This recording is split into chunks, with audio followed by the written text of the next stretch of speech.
Welcome to the Hobby Jogger podcast, where elite athletes and ham and eggers lace up their stories. We explore the common ground that running creates, from the world-class runner to the hobbyist hitting the pavement, trail, or treadmill. Expect a blend of inspiration, laughter, and the shared joy that makes every step count. Join us on this journey where every run is a story worth sharing.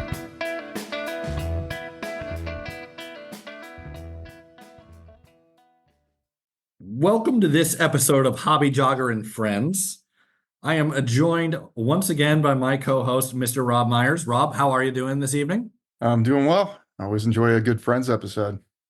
Hey, friends are what makes the world go round, so I'm very excited to have two friends on. Well, one, a friend of a friend that I'm meeting for the first time, but a frequent contributor to the show. Mr. Jeremy Pope is joining us with his friend, Stephen Kapes.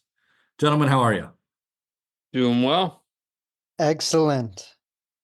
Absolutely great. Thanks for joining us. We appreciate that. I don't know if you caught the last episode, but we did have the newer race directors. I don't believe they were running the race when you ran it, Jeremy, of the Laurel Highlands Ultra. And now an October race that they put together called the Fall Classic, where they run the 50K course in reverse. Pretty tough course. So got to talk a little bit about them.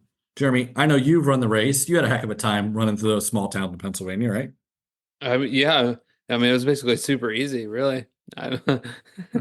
No, it was definitely before them, and it was just kind of real low key.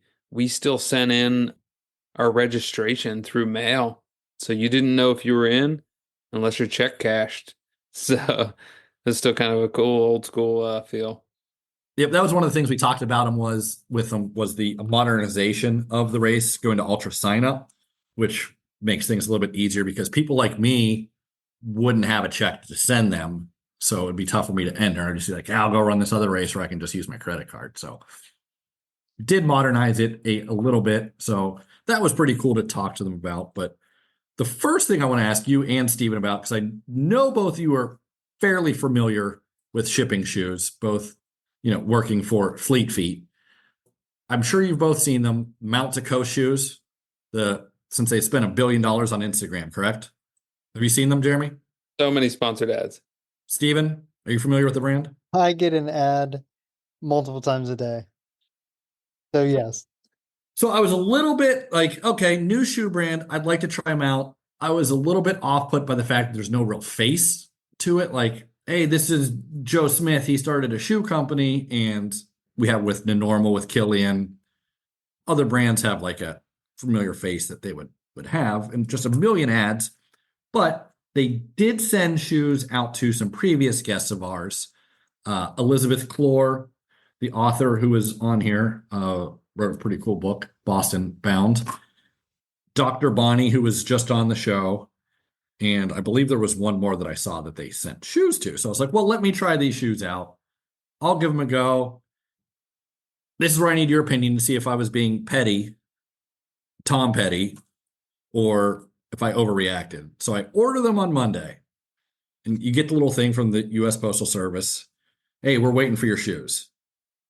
I'll go through the whole thing here. I get to Wednesday. They're still not shipped out yet. I need a pair of shoes to run the Canal Corridor race in. I text Jeremy on Wednesday, hey, I want to order a pair of Boston 12s from you. Can you send them out? Okay, no problem. Jeremy gets the order. They're here on Friday.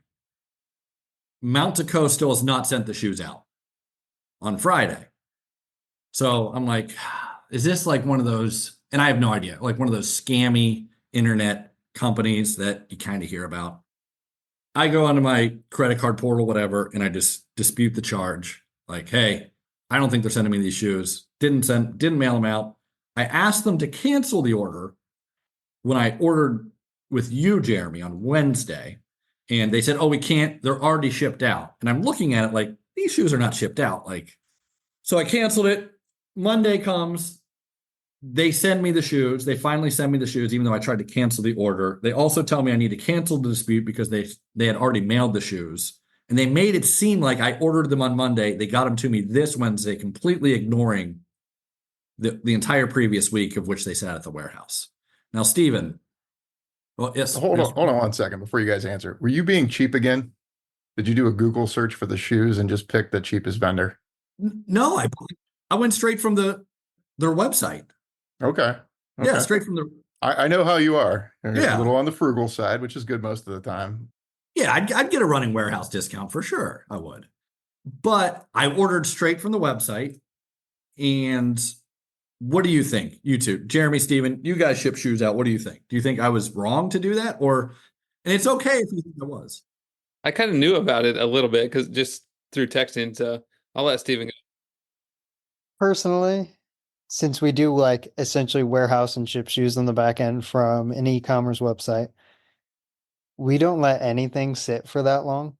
And if it does sit for that long, usually there's some protocol in place where the order will automatically cancel if it's not fulfilled within X amount of days, or there's something wrong with the order.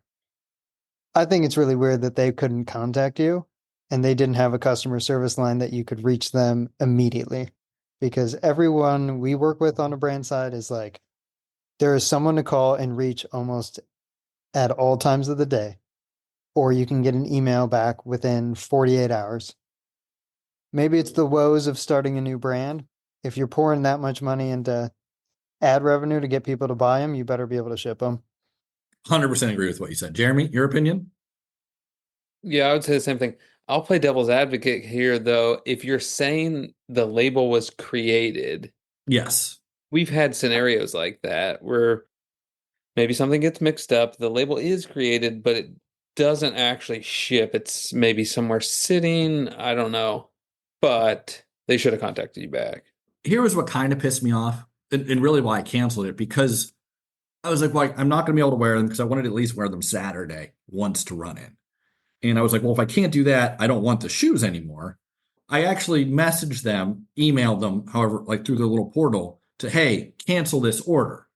And then the customer service person was like, we already sent them. And I'm looking at it on the shipping manifest, like it has not yet left New Jersey. That's where I got a little bit upset with them. Like, So do you have the shoes? yeah, but they're in a box and they got to return them because I disputed the charge. Yeah, That sounds like there was a problem with the tracking. Maybe the tracking wasn't accurate and they did ship them. Did you try the shoes on? No, I didn't. Never took them out of the box. Well, you should have checked them out at least. Oh, I want to be able to get my money back legitimately. But Rob, I will say that when they did ship them, it immediately uploaded and it was like, hey, your shoes are in New Jersey, but we've picked them up. And then they were here like the next day. I feel bad because if it is a startup company, well, it is a startup company. I feel bad in that sense, but like Steven said, should not take that long to ship shoes from New Jersey. And at least be honest with the customer, especially starting out, and people will be okay with it. Like, hey, we're really busy. We just put in $1 million worth of ad revenue or ads to Instagram. We have all these people ordering the shoes. Sorry it took so long. I'd have been okay with it. Yeah.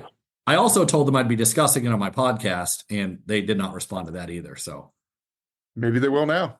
We'll tag them. Yeah, Let's tag we'll definitely tag them. And I would have, if they would have given me a response, I would have read it verbatim on here. So, but I digress. Anyway, on to the show. Saddles 50 miler. Good day and bad day. Well, not bad day, but learning day, I guess. We'll start with you, Steven. This is your first go at an ultra distance, correct? Correct. Ran my first and only marathon back in May. Definitely my first run over the marathon distance.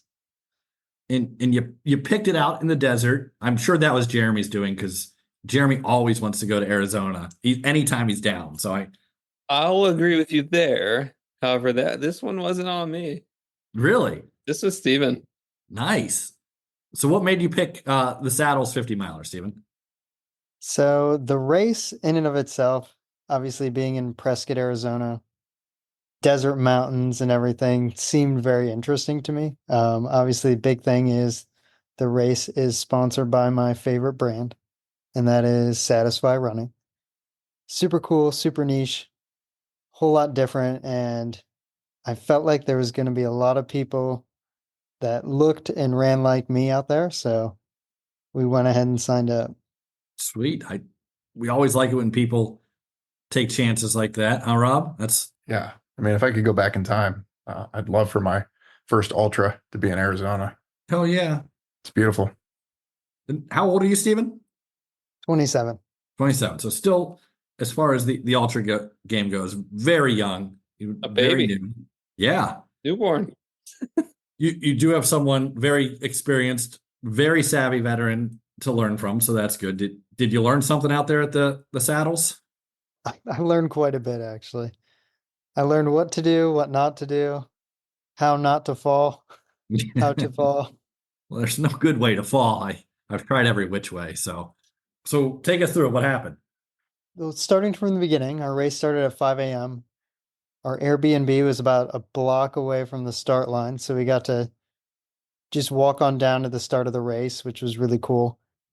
Jeremy and I started the race out the gate towards the front, basically at the front on the road section for the first 2 or 3 miles. And I would say it was a completely pedestrian pace compared to at least what Jeremy's done for other ultras where the front little section is runnable.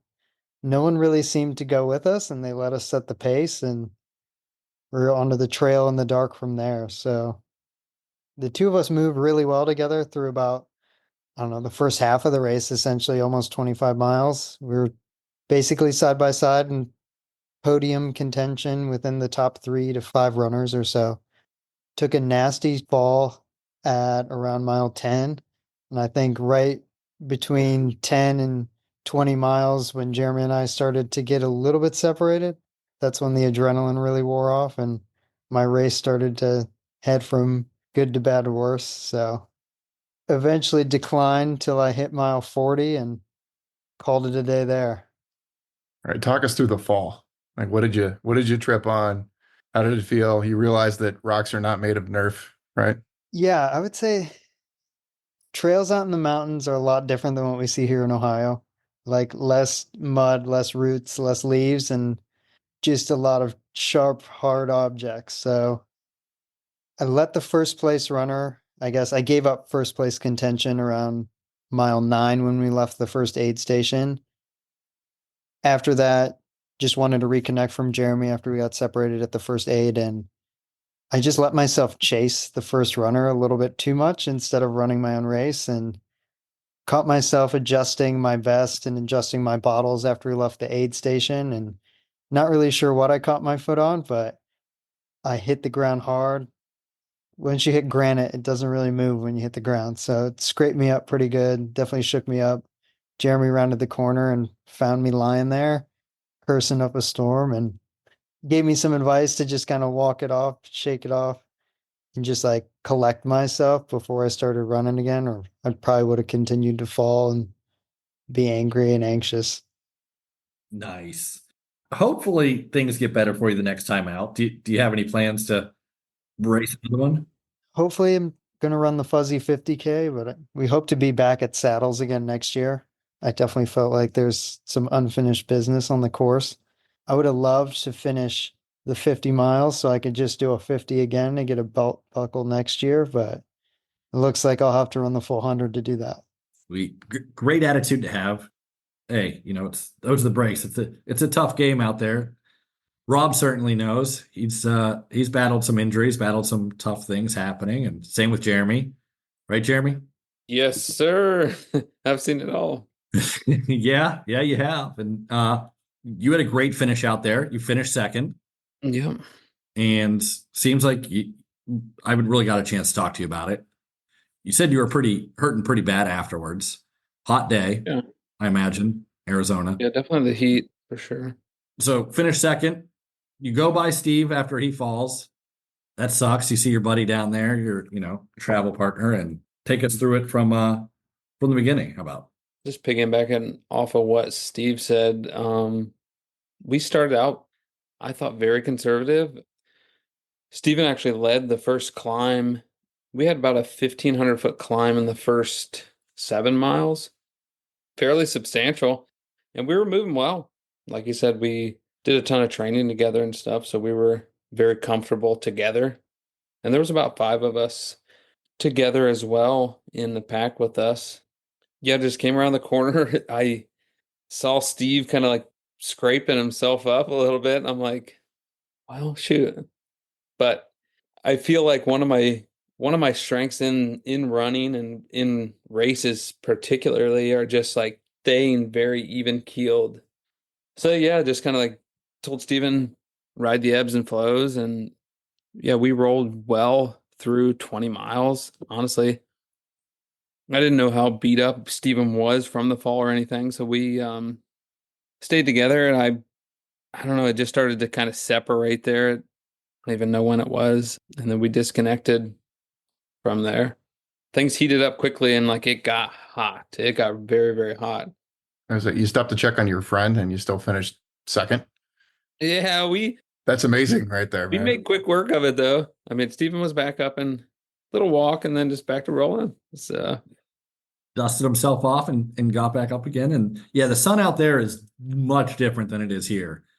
Like I know Jeremy, Rob, when we were out at Black Canyons, as soon as the sun came up and was, I don't know how many degrees, but decently high in the sky, and you could really start to feel it. And then I don't know if you ran through any canyons, but when the heat was just blasting off the canyon walls at you, it got to be pretty warm in there. So yeah, Arizona. Steven, I commend you for going out there to run your first ultra. That's awesome. You didn't just, take it easy here in the backyard, Mohican 50 or Burning River 50. You went straight out to the big league. So a lot of respect to you for that. Yeah, I definitely appreciate it. I know probably close to 5,000 feet of climbing by the time I dropped out anyway. So definitely a lot different than some of the races that I grew up around.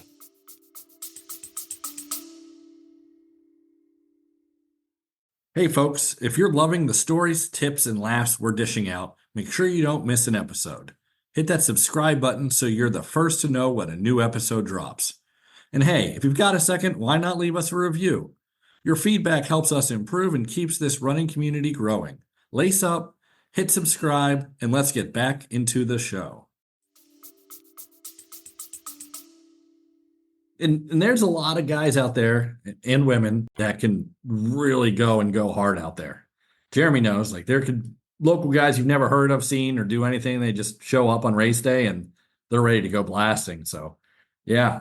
Hats off to you, Steven, for picking that as going out of your way to run that as your first ultra. That's awesome. I feel like that's well put too. Like that is a first that is not comfortable at all. No, it's not Ohio. It's not a cool fall day out there. It's 90 some degrees, beating sun, not a cloud in the sky. There's no shade. It's Yeah.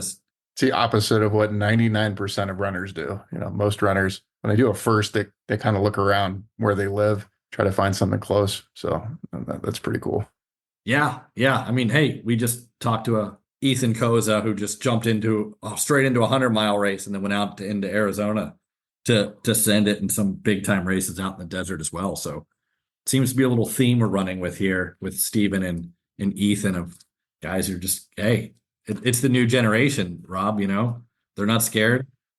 And the listeners don't have to wait. That'll be the next episode after this one. That is correct. Yeah.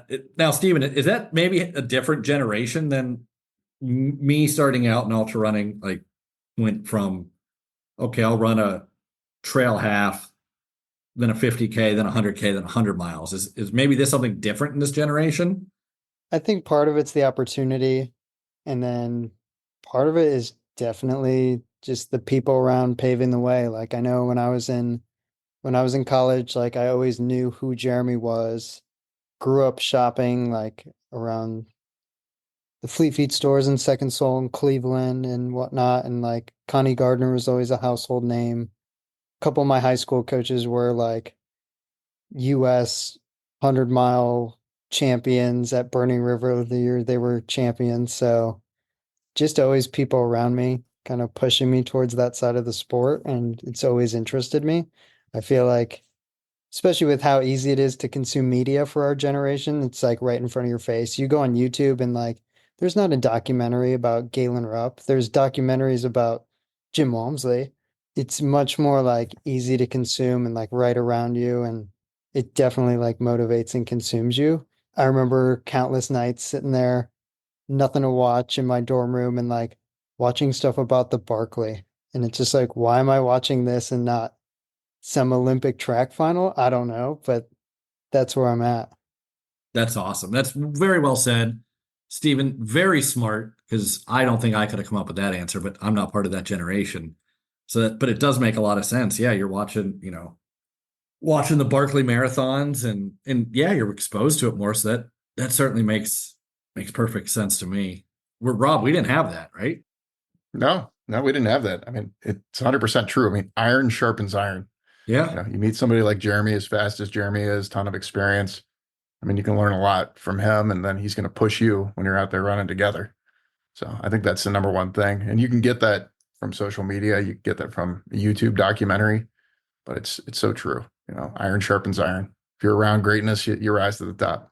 Shout out to Connie Gardner, Coach Constance, as Will Walmsley and I call her. She has been helping us out with some track workouts, more so Will than me, but I've been copying some of his, and I know he's been doing some track workouts with her leading up to his Columbus marathon race where he's trying to qualify for Boston. So we will definitely have him on for an episode after that, hopefully, if he's not busy. I know he's very busy with his Morton Salt contract, Jeremy.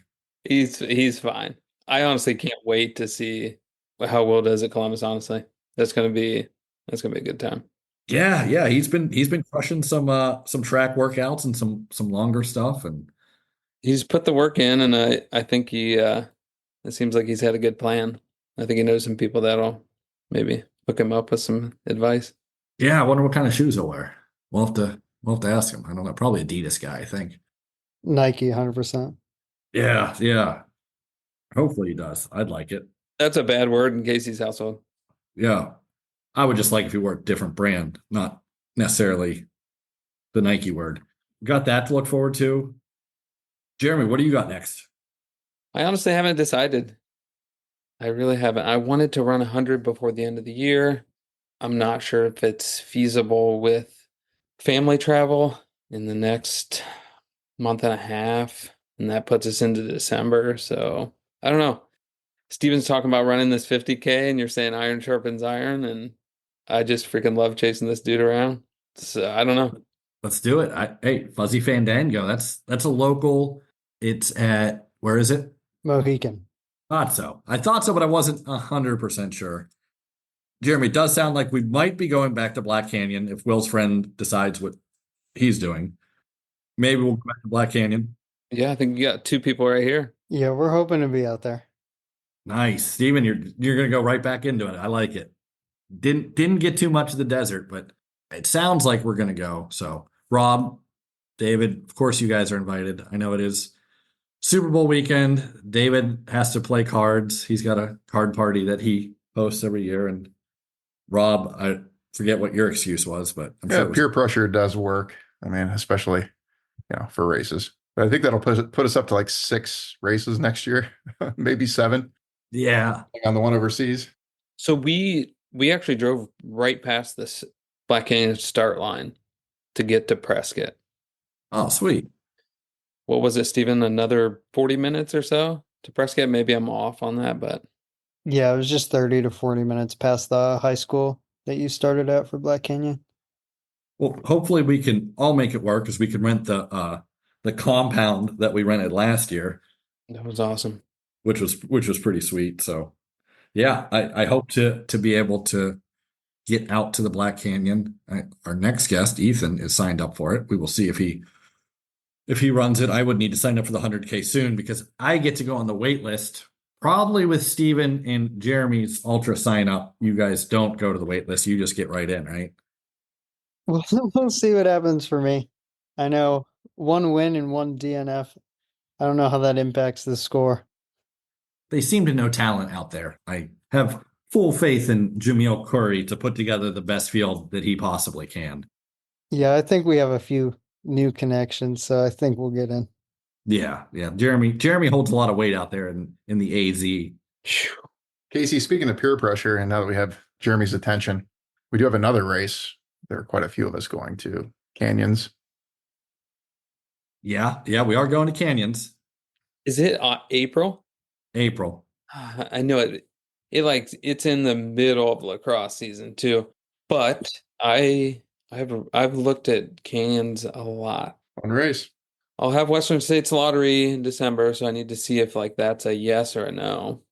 Yeah, that is one thing, Rob. We do have lotteries that we're waiting on come December. I think they're all in December. Yeah, they're all in December. UTMB CCC is December. So yeah, then that makes it a little bit easier to plan of what distances we're going to do. Steve, what's your cat's name? This is Corbin, and he's talking. That's his second appearance here, so I had to ask. It'd be rude not to, but yeah. So we got a lot on the plate for next year. The Hobby Joggers, hopefully going international, and That would be insane. it'd be fun. It'd be a lot of fun. So we got a lot. If you're out at Western States, someone's going to have to drive up that back canyon road, and that's 3-hour ride is necessary for sure. a 3-hour ride to go. As the crow flies, I think I figured out it was like 30 miles. So That was crazy. yeah, it was cool. Cool experience. Rob will be out there next year with us once Jeremy gets in, right, Rob? Yeah, I pretty much have to. They're missing it this last year. Yeah, you get to drive. Is that the penalty? That is the penalty. Yes, because it's Okay. yeah. I was at one point I made David pull over because I was getting car sick. So it's a tough drive. Casey's very sensitive in that way. It wasn't. I didn't think it was that bad, but It was pretty bad. it was pretty bad. Yeah, I thought so. But yeah, so hopefully we get out, travel a bit, see some different things. I know, but Black Canyons is one that I definitely want to go back to. I'm glad to hear that Steven's going. That'll be cool. Some Ohio guys going out. Arizona 2.0. Arizona 2.0. We're gonna look out for that rock. And I guess while we're talking about tripping on rocks, Steven, what kind of shoes were you wearing? The Jim Walmsley Tecton X3, Ah, Nice. the Air Walmsleys. the Maui Jims. Yeah. Jeremy, same shoe? Same shoe. Could not. I can't put that thing down. Same color, same everything, almost the same size. I was hoping to do a review of the shoe episode, Hobby Jogger and Friends, but we haven't had the chance to do one yet. But that shoe is the first truly super shoe for trails. And the difference in my leg, because I use the shoe for grindstone, the difference in my legs have never felt that good after a 50K before. Could be me getting now back, like after a few years of running, into better shape, doing things maybe kind of the correct way. Yeah, my legs have never felt anything like that after. Jeremy, did you notice that after the race? Yeah, I would say there's definitely some difference. Biomechanically, it doesn't change you, but yeah, there's definitely a little help for sure. Yeah, it's something. I don't quite know what it is. I don't know enough about things and biomechanics of that nature. They don't drink water for you though. You must drink water. Yeah, you still gotta consume water. I need a shoe that can eat for me. That'll be the Walmsley 4.0s. Maybe we'll have him work on that. Rob, you got to try him out too. I did. Yeah, I really liked them, which was scary because of the price tag. So maybe Jeremy has a discount code. You help a brother out. We'll get you a pair. We used to have a code, then Yeah. use the code, so that's no longer a code. But yeah, I mean, awesome shoe. It definitely felt like a road shoe because you remember Jeremy grindstone, you got to run some road miles, but yeah, it really felt. We had a lot of gravel sections, kind of like service road stuff at Saddles as well. 2-mile road section. Steven missed that. That was dandy. I missed the easiest part of the course. But the hardest because it was also 100 degrees full sun. And I could not drink or eat. So I'm glad I made that call. Yeah, it's definitely helps to be able to eat and drink when it's 100 degrees out. That's for sure. But yeah, the shoes, I don't know. There's definitely something to be said for the foam of the shoes. I know it's, the new thing or whatever, but like I said, my legs have never felt that good immediately after running a 50K, especially with as much downhill. as that one had. Yeah, there's a lot of long downhills in there. And so I don't know. I was pretty impressed with it. I thought it was good. Would I spend $275 on the shoe? Maybe, but for 100K, I think I would. I think necessarily for a 50K though, I don't. Pretty hefty price tag. How many miles do you two have in yours? Somewhere in between 40 and 100 miles. At least 40. At least 40. At least 40. I think I have somewhere around 150 at least. They're getting broken down. Are they shot yet? No, but Probably no longer long race worthy. yeah. Huh. Yeah. Maybe a 50K. And you two are shoe savvy, so is that common with super shoes? They maybe don't last as long because the foam is softer and easily destroyed. Yeah, that's definitely a struggle with like wear is how light and how fast can we make this while also making it durable. So there is some sacrifice to make it more durable for the consumer. I know most people want their shoe to last a long time. I think if it were up for like the pros that just get a new pair for every race, then it's just like have it be dead at the exact distance that the finish is at, so it could be as light and as fast as possible. There's always a trade-off. Yeah, makes sense.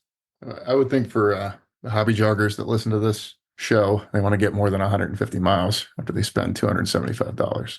Yeah, Just get a speed goat then.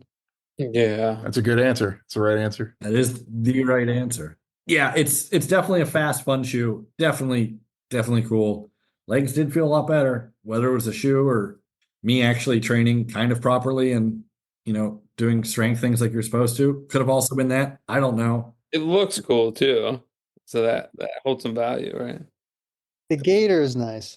The built-in gator, I do have to say, is like if I would have had to stop for rocks in my shoe, I didn't need one more reason to stop. And if I had to have one more reason to stop, I don't know if I would have made it as far as 40.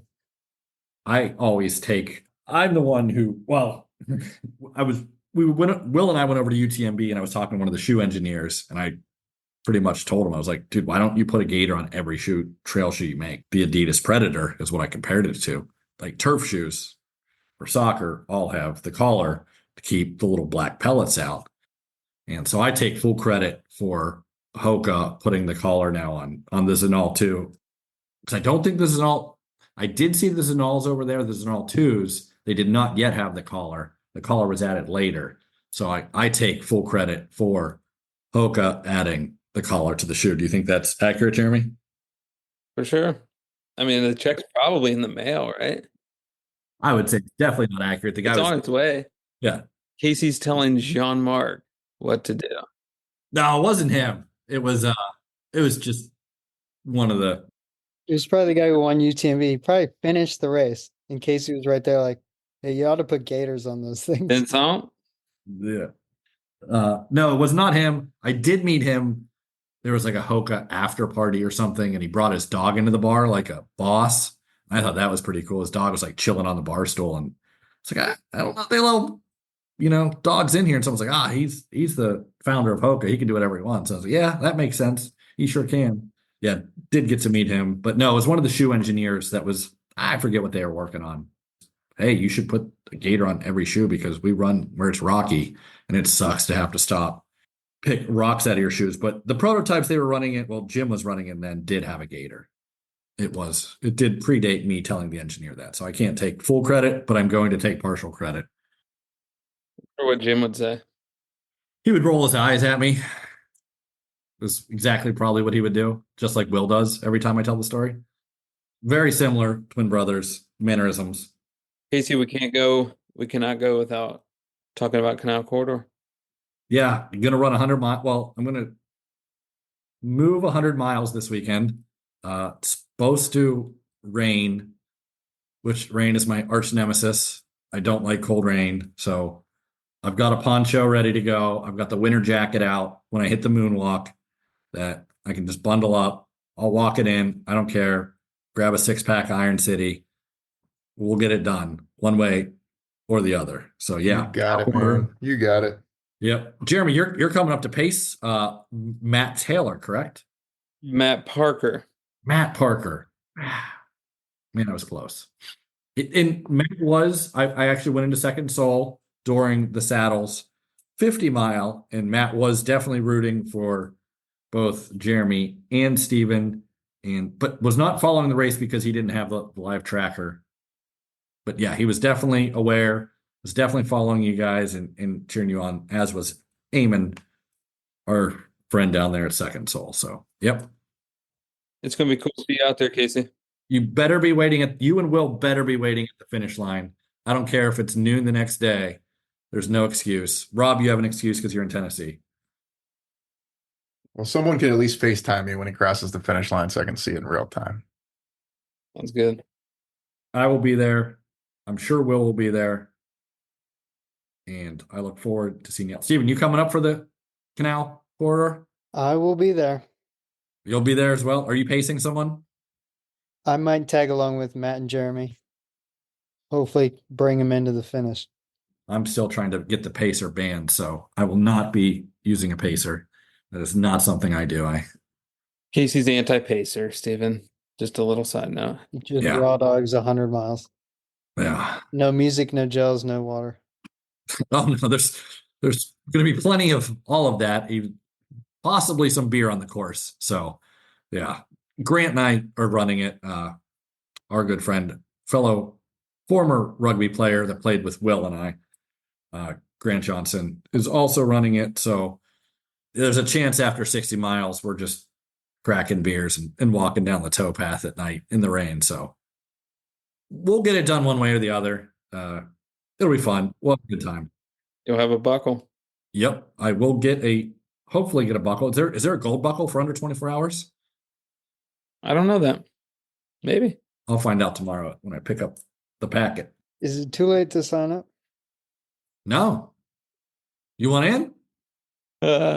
Shoot. We'll see. I don't think I can get off work. I'd get on a relay. It is a cool race in the fact that it does not do a relay, 50 mile or marathon. So they 100 only. Miles. Yep. It is on a wait list. However, they did sell out this year. So That's really cool. good for the folks at Canal Corridor 100, which will have the Hobby Jogger there. Won't have Rob there, unfortunately, but he will be FaceTimed in to at least the finish line. Look forward to it. Look forward to seeing Jeremy at some point because, maybe we won't. What miles are you pacing? 85 on. Oh, I won't see you. No. Yeah. I'll be. There may be a intersection or something. We turn at mile 60. Yeah, I don't think I'll see you guys. So, well, I'll see you when I finish around 7 a.m. So, is Holly coming up with the kids? She'll be there at some point. Yeah. Yeah. Well, she'll see Annie. Annie, I'm sure will have White Claws on hand for everyone. He stays locked and loaded. She does stay locked and loaded. So, That's awesome. yep. But we certainly appreciate your time. That is all for this episode of Hobby Jogger and Friends. Special thank you to Jeremy Pope and Stephen Kapes for coming on the show. And thank you, Rob. Appreciate it as always. And thank you to our producer, Mr. David Moore. Thank you from the Hobby Jogger.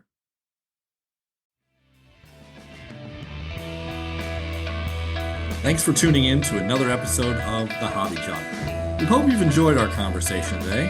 And if you like what you heard, don't forget to subscribe and leave a review on your favorite podcast platform. Your support keeps us moving forward. Until next time, keep those feet moving and enjoy the miles.